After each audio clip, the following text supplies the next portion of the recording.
everyone, Bible believers around the world. We are now back with part 2 in this Fallen Seed series. YouTube has a policy where if you don't give over a lot of personal information like your phone number, you can't post videos over 15 minutes. So I would much rather make this like a 50-minute documentary, but instead have to do it like episodes, like it's a TV show. But any way to get this truth out and help believers who are struggling with this stumbling block around the world. Now I want to continue and talk about the height of mankind and just overall size and compare it to the size of the Nephilim, fallen seed. So in the last video, we discovered that the Neanderthals were actually midgets and that they don't fit the template of being the giants of fallen seed of the scriptures. Now I saw somebody make a video on the internet a while ago, and one of the points they were making is Roman documents about the European tribes, commonly referred to as the barbarians, being super big. And this person used that to try and link them to being, trying to use that to link them to be fallen seed, which we know that to be actually not the case, because when you actually look up into the stats and the writings of the barbarians, they were actually more close to what modern man today looks like. And we're going to look at the size of Goliath that we get from the scriptures versus the size of the average European man today. And you're going to see that these barbarians were in fact not giants, and it's not a good argument. So we have a barbarian here standing at 6'3", and we have the Roman soldier here standing at 5'2". So this is what would have looked like, this is what we would have been seeing on the battlefields of Europe, hundreds of years ago. They were not fallen seed giants. And if that's not clear, I have another document right here, and we have fallen seed man standing at 9 feet tall, and then we have the modern man from Belgium standing at 5'8". So we have that right there. And we're also going to look into some ancient skeletons once again of the barbarians and compare them to the Nephilim to see if there's any truth to that argument. But I just wanted to bring up the height. There's still other stuff about the Neanderthals that I want to cover before we start going into Nephilim features that the book of Enoch tells us about, and really bring this one home on this horrible stumbling block of a doctrine. But I really want to settle the height debate about the barbarians, and I also want to finish with the Neanderthals, because the Neanderthals is the bulk of this whole doctrine, because the whole doctrine basically is that the barbarians, the tribes, which is who the Europeans are today. The Europeans were originally just small little tribes. That's really how all mankind started out. They were just small tribes. The Europeans today are descendants of these tribes.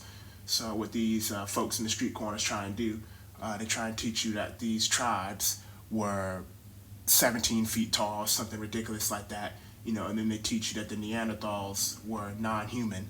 But as we found out in the first video, and we're going to continue to find out in this series, the Neanderthals were not ape men fallen seed.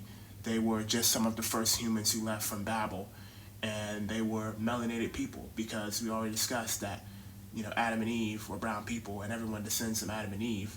So those are just the ancestors of the Europeans today, and there's no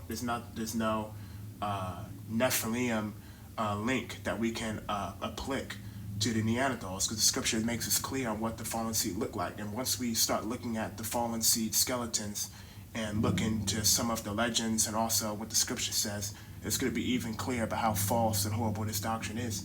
But the Most High is starting to show us some things we already know about the Neanderthals, and I have some more stuff about them that we're going to look up. This is really going to bring this doctrine of them being a different species crashing down. So let's get into that. I'll come back to this height thing a bit later, but let's move on.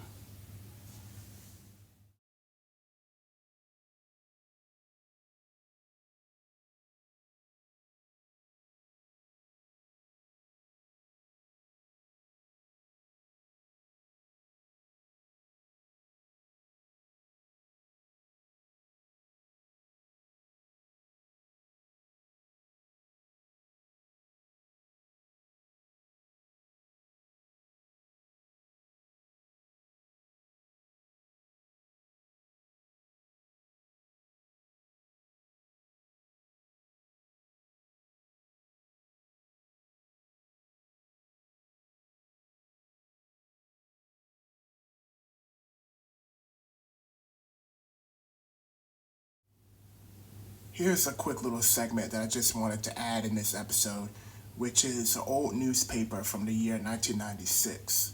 And when you read the bottom of the page, that's really the elephant in the room here. It says, "Flute discovery blows a hole in the Neanderthal myth." Now, there's been a lot of these instances over the last couple hundred years, but we are living in a society that is ruled by evolution. So a lot of this is considered forbidden knowledge by the people who are writing the textbooks right now. And this article in this newspaper from the year 1996 basically just discusses the truth that Neanderthals made flutes, a musical instrument. And this is not stuff that is new. There's been documentation of Neanderthals burying their loved ones, using string, making their own tools. So these are not things that are unhuman-like in nature, and it really brings their whole doctrine of monkey man falling down from the sky and just crashing and burning. Now, this is just really a quick thing I wanted to add. We're going to be moving on to some other things, but this is something I really wanted to put out there and just unravel this myth. One other point that I would just like to make, kind of interrupting this broadcast, is that science and evolution is a very flawed doctrine. And one thing that we all know as humans today is that we have ancestors and that we are related to our ancestors. And sometimes if you go far back, or if you go far to one cousin's side or aunt or uncle, you might only have about 4 to 3%, but you're still related to the person.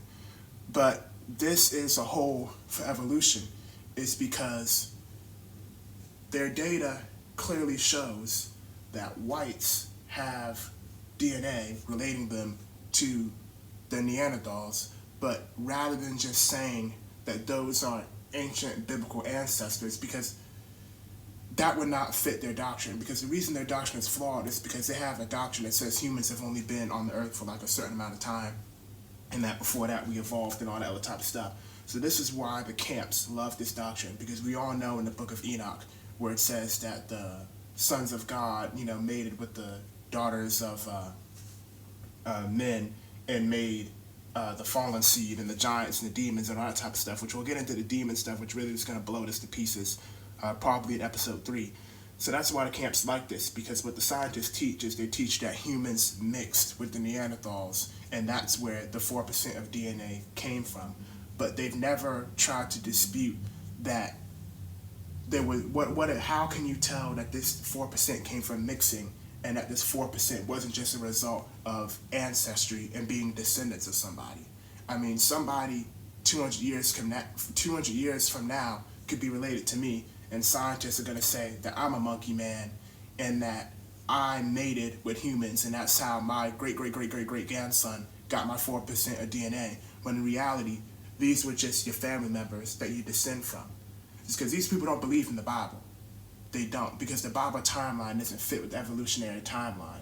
So I'm still waiting for scientists to be able to prove that this was a mixing thing and not a descent